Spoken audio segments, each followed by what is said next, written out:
they'll be made proposals to them just like women are proposed to. They have now in the United States a task force in the FBI that searches the internet for people making proposals to young boys. It's on the internet now. Pedophiles that search the internet for young boys, and then they try to get them to come meet them and do.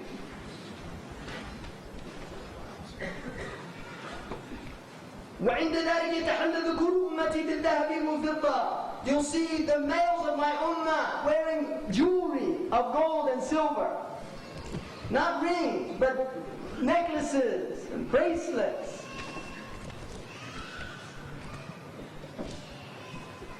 ويتخذون جلود النمور صفافا عند ذلك يأتي من المشرق والمغرب. Listen very closely. In those days there will come a people من المشرق والمغرب قوم يلون أمتي. They will take over my ummah. فويل لضعيفهم منهم وويل لهم من الله تعالى. There will come a people in the end of time from both the east and the west, and they will have power over my ummah. So woe to the weak of my ummah that follow them. Woe to them. And if you reflect on that hadith, it becomes clear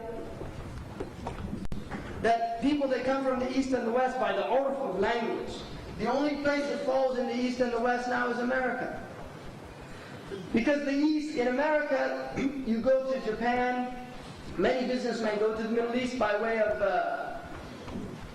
Singapore, Japan, these places. So they actually go by the east. And they also go from New York by the west, so they go both directions by the urf of people.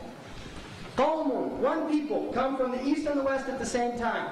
And if you look on a world map, it's very clear that in traditional understanding, Morocco was called Al-Maghrib Al-Aqsa, the furthest west. And Asia was Al-Mashriq Al-Aqsa, the furthest east. And they didn't have any idea of something beyond that until we discovered America, and now we have something that falls between the east and the west. What's west of America is the east, and what's east of America is the west. Now, those are the lesser signs. And there are many, many more. People will walk in the marketplaces with their thighs fully exposed, wearing shorts. There are hadith, يُكَلِّمَ الرَّجُلْ فَخِذُهُ. A man's thigh will speak to him. And the Arabs, Allahu A'lam, one of the meaning, the Arabs use something to describe something connected to it. Many people now carry their phones on their thighs. They carry their beepers on their thigh. The Prophet ﷺ said, يُكَلِّمُ الرَّجُلْ شَرَاكُ نَعْلِهِ, the strap of his sandal. But sharaku na'al is also, this is sharaku na'al. In the Arabic language, if you say this much, it means sharaku na'al. Shibr is this much. Sharaku na'al is this much. And people who tell somebody to call them, they make this sign like that. You go like that. That's sharaku na'al. Like that. And also, if you look at the phone itself, it's in the shape of the thong of a sandal, getting thinner and thinner. Allahu A'lam, it doesn't mean that that's the meaning of the hadith, because it could very well be that somebody will, and there already are phones made out of shoes. In America, you can buy shoe phones. Literally, I'm telling you can buy a phone in the design of a shoe. In the stores for ikhtiraf al-ahwa, people that like to diversify their design. Now, some things about the Dajjal. Well, I'm going to do the slides now. If maybe the lights could go down. Can I have the first slide?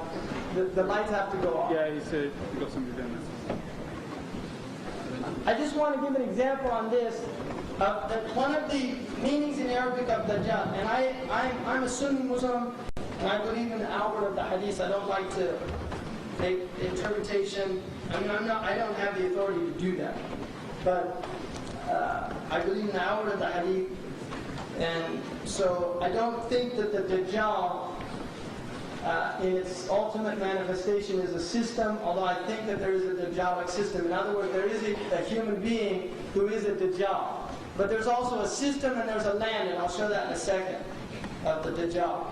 This was a magazine called Life magazine. It's a very popular magazine in America, and it was a series of pictures and statements about religious people. And I want to show you the nature of their Dajjal, because Dajjal in Arabic comes from the root word means to apply pitch or tar. And it's very interesting that in America we have a colloquialism. I don't know if they use it here, but they say the pitchman. And the reason they use that colloquialism is because medicine men used to sell tar to treat all your ailments when they discovered oil. In fact, Rockefeller was a pitchman originally. He used to sell tar. And so they used the pitchman as a con man, a confidence man. Alright, so if you look at this is a Hindu, and it looks like he's standing on water. Oh, nice face, beautiful man. You know, they don't tell you that he probably drinks urine and worships, seriously worships idols and things like that, you know. And next one. And then here, the Japanese Shintoism, you can see high-tech, very clean, and there he is in his traditional robe, indicating psychologically to the viewer that here is the blending, Japan's successful blending of the traditional with the modern. The Japanese culture has been successful in maintaining their tradition and yet becoming fully modernized. Right? Again, they don't tell you that they worship ancestors. That's the religion. The next one. Looks like a Muslim there.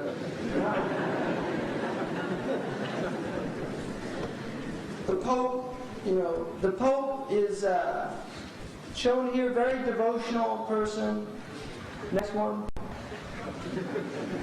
And here you have Anglicanism, which is here, right, in England. And this is the Church of England, 56-year-old. He's the Archbishop of Canterbury. Very nice, beautiful robes. He's on the straight and narrow. Obviously, going to paradise, no doubt. And then the next one. And now this one, Luther. He's on top of the world. He's a cloud. It looks like a heavenly scene. He just needs wings and a harp. And then next one. And then Dalai Lama, Dalai Lama is a very interesting character. Dalai Lama just was attacked in America for not allowing American Tibetan Buddhists to worship a certain idol that they were worshiping. Not that he worshipped several idols every morning. He said in the article. But he said he used to worship this idol in his early years, and then he realized that it was a devil. And so he stopped worshiping it. Right? Well, maybe you'll find out later that the other ones are devils as well. This is the nature, right, of learning. But he prohibited his and so they protest, the Americans, right, freedom of religion. We know we should be allowed to worship even devilish idols.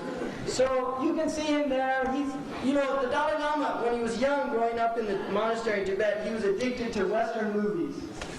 And I don't know, but I have an inkling of a suspicion that he watched Lionel Barrymore in a very famous film called David Copperfield, where he plays a character named Uriah Heep. And because he imitates that character when he talks and does his thing. And I was just wondering, he might be a joke, his own personal joke on people. He's actually a very witty person. But the point is, here he is, Buddhism, this natural religion in the midst of the Himalayas. You see, the Americans love Buddhism now, but they fail to tell you that the Tibetan Buddhists, when they were in power, outlawed the bicycle, completely against any progress.